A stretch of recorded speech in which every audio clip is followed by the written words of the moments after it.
Hi guys, from Pax Europiana here again from the Upper Austrian mountains.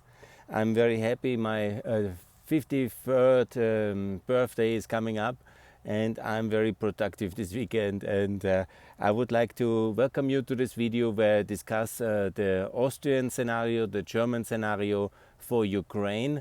It's in the series where I talk about division is better than defeat.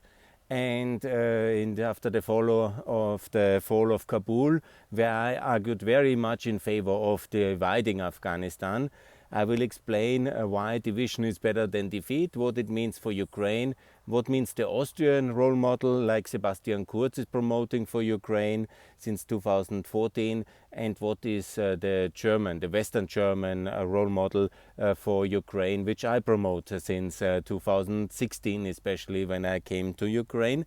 But the logic is very clear because I read the biography of Konrad Adenauer, and I very much recommend everybody to read his biography. It's published by the Foundation of Adenauer, and you can follow all the debates about Western German unification and Westintegration, currency reform, and everything else which Adenauer, backed by first Truman and then Eisenhower, what he did, how he did it, why he did it, and why this was the fundament of the success of NATO and the West in the Cold War. It was called German rearmament back then. It's called Westintegration in political science and history. It's basically the idea that Germany was divided back then. There was little to nothing to be done for the Eastern Germans under Soviet occupation. Remember, in '53 they rebelled and the Soviets cracked down very hard. This was just after the death of Stalin.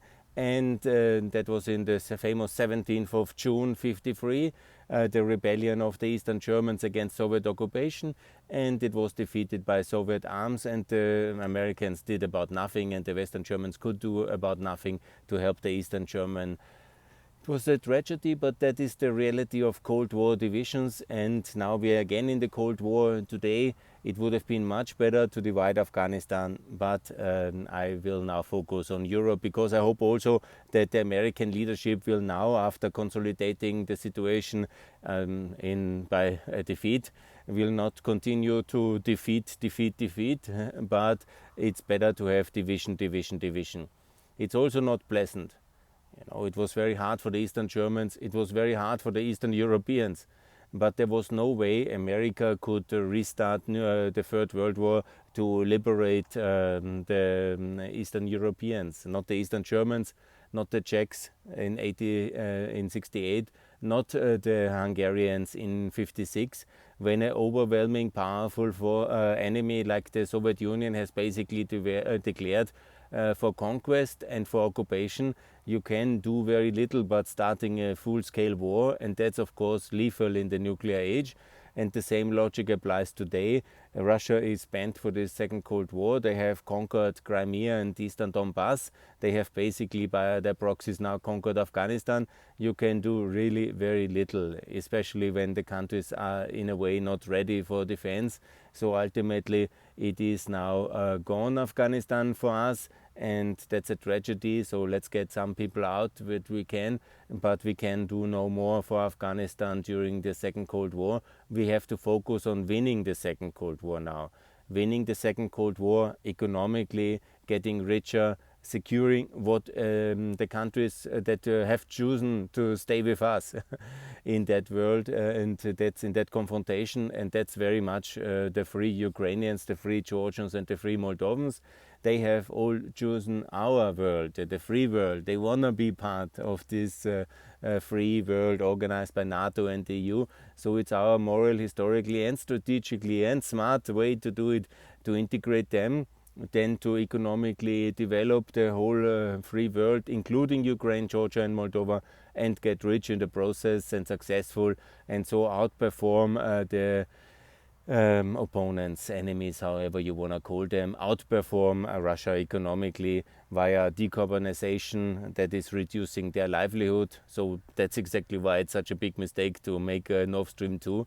But okay, if it was a price to pay for Germany to accept free Ukraine in NATO, and that is the secret deal, yes, and then it makes sense to swallow this kind of issue, the Nord Stream 2 completion, when the price is Ukraine to join NATO, or what that should be the result of it. Yeah?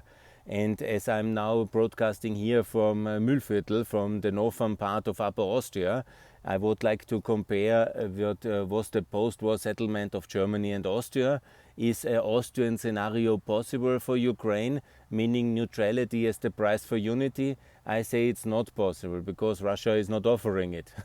In the case of Austria, after the crackdown on the Eastern Germans, the post-Stalin leadership wanted to have some kind of nice face put up, and they offered this neutrality for unity deal, and they were ready to withdraw. They were ready to give Austria this unity and as the price for eternal neutrality. I'm in favor of ending this dirty deal. It was a deal under duress, but it was useful in 55. But the same deal is not on offer for Ukraine. Has Putin offered unity, meaning the return of Crimea and Donbass for neutrality? No. And Ukraine was neutral from 94 to 2014 already. It has, as a result to the attack and the aggression and the land grab of Russia, it has changed its allegiances and wants now to join NATO.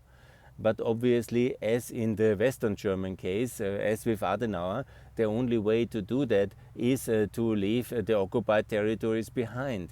Not legally, not as a strategic objective. Yeah? And that's, of course, like Germany always had it in the constitution, and that Eastern Germany is part of Western Germany, and there will be German unity one day. That was in the constitution until the last day when the unity happened. It was also very clear that Western Germany will not do any reconquest. It was not organized Reconquista conferences and things like this. Yeah? Obviously, the life of the Eastern Germans was very much worth a lot for the Western Germans. They paid a lot of people, they paid the GDR to get them out. When they had people who wanted to flee imprisoned, then the Western German taxpayers paid quite a lot of Western German marks and dollars towards the Eastern Germans as a hostage principle. They were hostages, they wanted to go, then they were exchanged for money. That is the reality. And also when it was about many other issues, yeah, the Western Germans have basically also supported financially, especially then after Brandt and also in the 80s, because there was of course a defunct system, the Eastern German disaster. It was a criminal state, and it was also bankrupt from the early moments onwards. Yeah?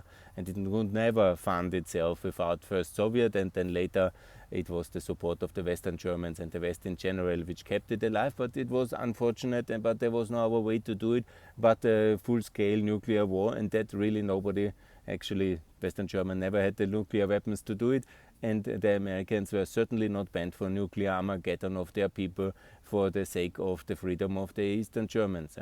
And it all crumbled only after Gorbachev came to power, because of imperial overstretch of the Soviets in Afghanistan and elsewhere, because they conquered so many countries in the 70s, who were all very poor in Africa, Americas, and conquered or brought them their camps, but they had to subsidize them and they couldn't do it.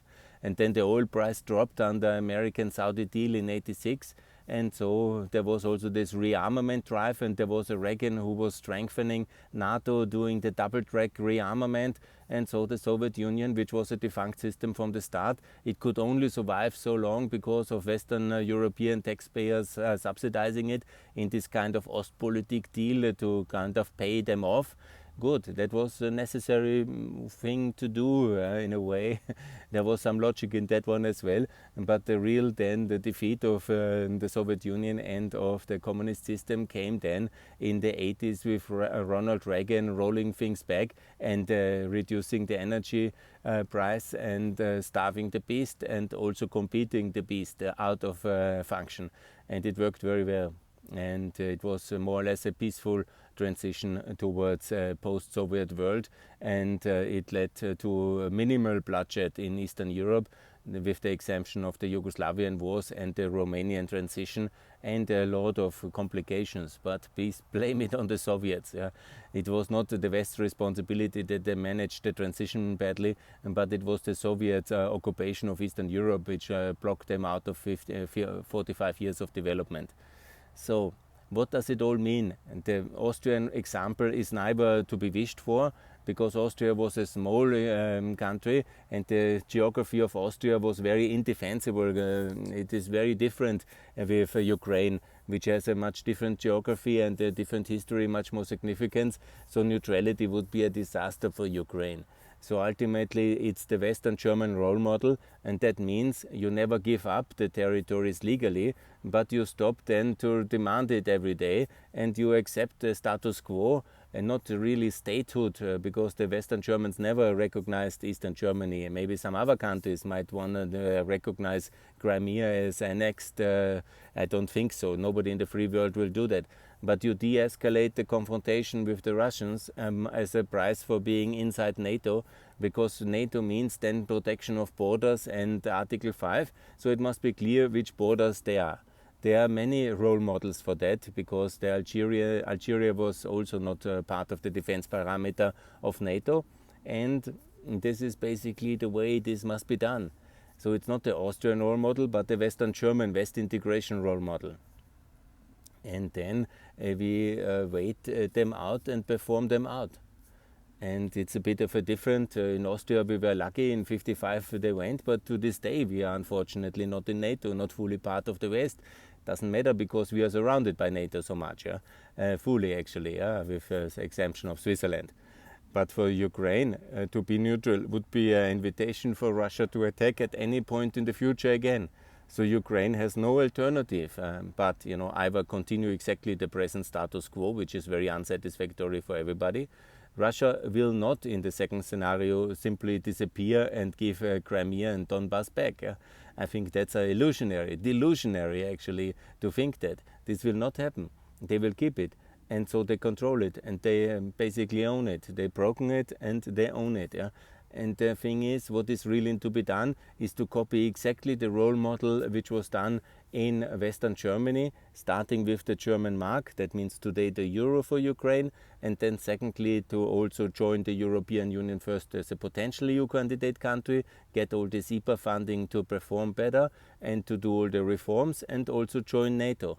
And it's best that now, when this consolidation of power is happening under American leadership after Biden, when he is saying he's reconcentrating on the essentials, that Ukraine is part of the essentials.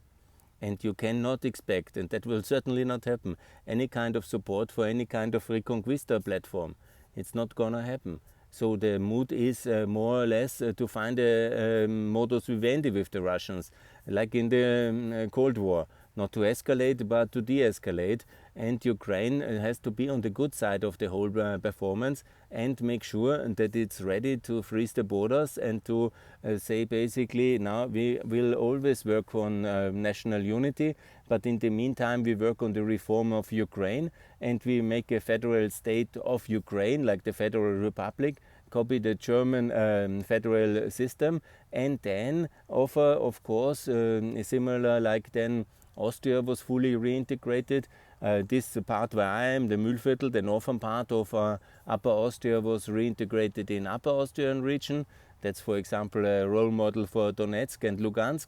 And the west, the east, Lower Austria and Vienna, they were fully reintegrated into Austria. Same like Berlin was then also united. It was East and West Berlin, and then it was united federal state of the Federal Republic of Germany, now only known as Germany. But it was the Federal Republic of Germany in Bonn, which I'm saying as a role model for Ukraine today. And when you learn from history, you get very clear directions. It's very logically the currency union, that's the mark, and the European Union, basically created 1950 with the Schuman Declaration, and before 49 already the NATO membership, and then it took 6 years for Western Germany to be allowed in, because it was complicated. It was allowed first to the coal and steel community in in 50 already, and then later in the other treaties in Messina and Rome, and it took some time to develop that. Obviously, it was only a declaration in 1950, but that was all very complicated, and obviously it was allowed already in the OECD.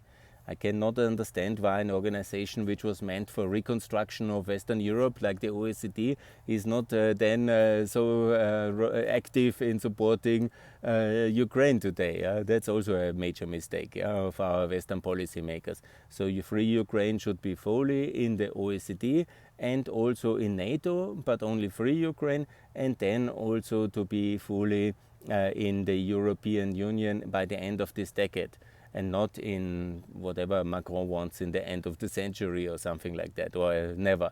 So that's absolutely the way, and that you can learn when you know the Austrian history, when you know the German post-war history, and I understand that nobody of the Ukrainian decision makers cares for that history. They were part of the Soviet Union, they were seeing the world like they were educated in high school, and they have very little information about how post-war Germany and post-war Austria were making their political decisions.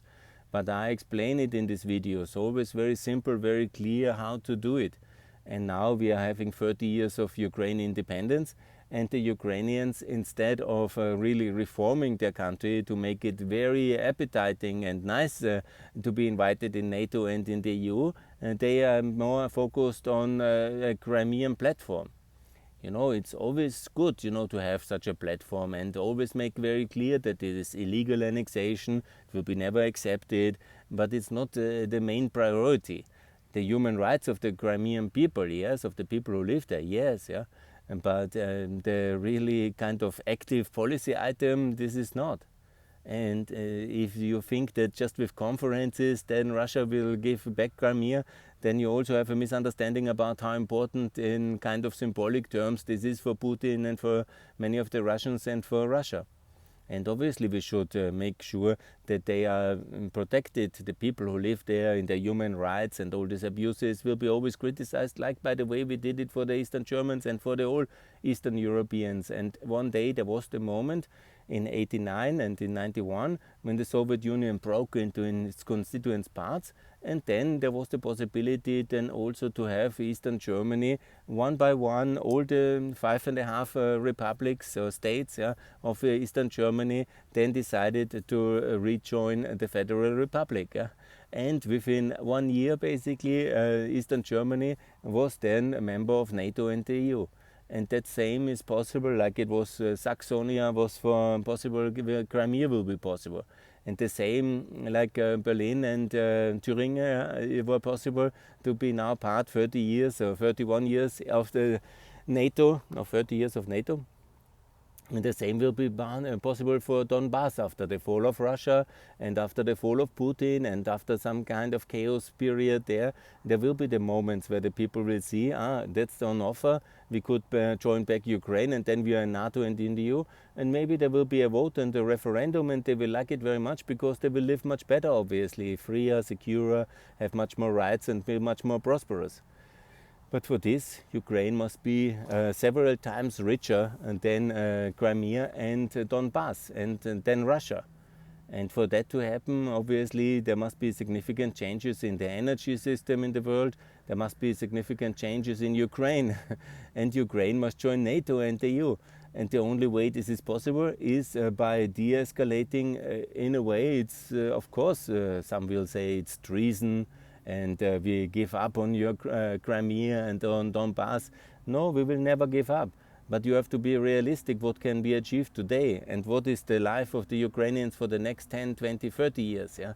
And then in the next 30 years, the moment will come where Russia will break and be in disaster. Again, because they are not a free country, people don't consent with their government, and they are imprisoning the opposition leaders and they're chasing the good people away, and so it will not work. And there will be some kind of a leadership contest one day, and they will end up in what kind of Yugoslavian scenario or what kind of Soviet Union fall scenario, who knows? Nobody can tell that future. It's still relatively far away. But do you really want to have the present status quo continued for the next 20, 30 years and all this kind of toxic consequence it has for global governance? I don't think the patience is there in America for that. I'm also, shocked by the fall of Kabul, but they let the kind of own government Kerry has created, this Ghani, they let him fall like a hot potato when it was deemed too politically inopportune and too expensive and too much of a waste of time and money, treasure, blood, everything, and so they let them drop because there were no vital security interests, not part of any alliance. Yeah. So, what is the consequence of all this for Ukraine? It's quite clear. Now celebrate unity, but then unity must be a secondary objective towards West integration. The real priority, like it was for Adenauer, and he was accused of treason and of giving up on Eastern Germany and so on and so on, and the left attacked him, the right attacked him, but he was adamant that the future of Western Europe is only secure, and of Western Germany, of the country he was governed, is only secure if there will be a vital long-term alliance membership of his country, even when it's divided, only the western part, with the American power. And he did it.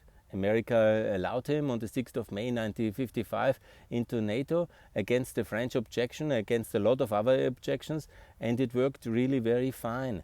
And there was actually no escalation at the German border for this long, let's say 40 years, yeah, for no less actually. It was 35 years it took from NATO membership of BRD in 55. Then it was 34 years until the prosperity differential was so high that the Eastern Germans didn't want to live anymore in the disaster state. Yeah? They ran away from Honecker. They ran to the Balaton and to Bulgaria and to Czech Republic, and they didn't come back again. And this is exactly what is need to be done. This is exactly how you can build up Ukraine successfully. And it's now the window of opportunity when Biden can show leadership, make Afghanistan and the fall of Kabul forgotten, be criticized, but show as well very clearly that Trump, who will run again in 24, he can rile very much against Ukraine in NATO, but it will only show that he is a Russian puppet. So Biden can win with this topic if Ukraine is ready to make him win, and also make sure that they prioritize the Western integration. And I think it's very clear what you can learn from Austrian and German history here. And Ukraine has, in my view, to be very clear and focus everything, the nation, the resources, and towards achieving NATO membership during the Biden's first term. And for this, the whole talk about reintegration of the occupied territories has to be toned down and has to be deprioritized. It's very sad, but that's exactly how it is going to be. And okay, maybe I will be surprised, but then nothing will change, and Ukraine will not be in NATO, and you have to fend off yourself. Even that will be very complicated. So it will be also not so easy to have free Ukraine in NATO because of the German resistance, the French resistance, and all the appeasement resistance. But if America really wants it, we have now seen only America can protect anybody. We in Europe are that incapable, not even to evacuation flights. Some of them are possible, but we are totally confused. Everybody coordinates with nobody, and it's a complete mess. Yeah? So we are easy prey to Russia in case of attack. So we have to rely on America. So if America is ready to defend free Ukraine without Crimea and Donbass, that's an offer nobody in Ukraine in his good mind should reject. And it's now this window of opportunity, I think. Or maybe some much worse scenarios are going to play out, which I don't want to describe here. But I'm very much for NATO membership and also consequent EU potential candidate status. And I think what Ukraine can do to speed up all these things, that's why I'm calling so much for that, is also obviously to adopt the euro as currency, because that was the whole start of the real big crisis, but also the great future which Western Germany had from 48 onwards. Price liberalization and currency, and the adopting basically of a free market system based on a dollar-backed currency. That was the moment where then the blockade came of East Berlin. That was the moment for the airlift. So that will be certainly a crisis with Russia as well if that's all happening. But that's basically the way freedom works, and how it really was possible to have Western Germany in NATO, because in 55 it was already a good performing economy. And 10 years later it was extremely successful, yeah? And so on and so on. And even today it's even really the motor of European economic development. Yeah? And so the Ukraine can be a significant contribution with a euro nice currency, with euro as a currency, where PEC is also good, but it's much better to peg it to the euro.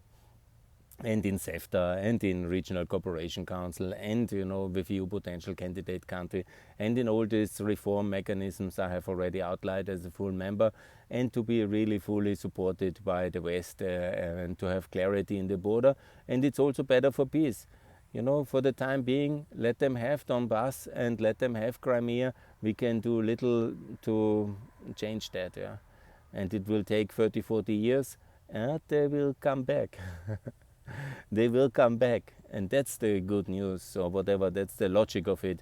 But it will come back to a totally different and reformed Ukraine, which is rich, successful, secure, like Western Germany. And I think that's a very meaningful future for the 37 million people which live in Ukraine today, in free Ukraine. And the 5 million which are left behind, I'm really very sorry for them, but they have also to really want to be in Ukraine first, and for this Ukraine still has to be really successful. So that's my call here from Upper Austria, to learn from the Austrian or German example, and it's the Western German example to learn from. And I hope that's the road for peace, and also the road to win the Second Cold War. And that's obviously then for a lasting peace also necessary to win that confrontation, and just ignoring it or claiming it's not true, and that is the wrong way for victory. The way for victory is to understand the challenge and to address it accordingly, to learn from history, and to have Ukraine as a partner of the West, as an ally in NATO, and as an ally in the European Union, as a member state, then 5 years later after the NATO membership. And that's the way forward. Good. Thanks a lot from Upper Austria. For Pax Europiana, please give me a like and also share this video if you can. And thanks a lot for listening. For peace. And by the way, happy 30th Independence Day for Ukraine. And please join NATO and focus on that. Bye.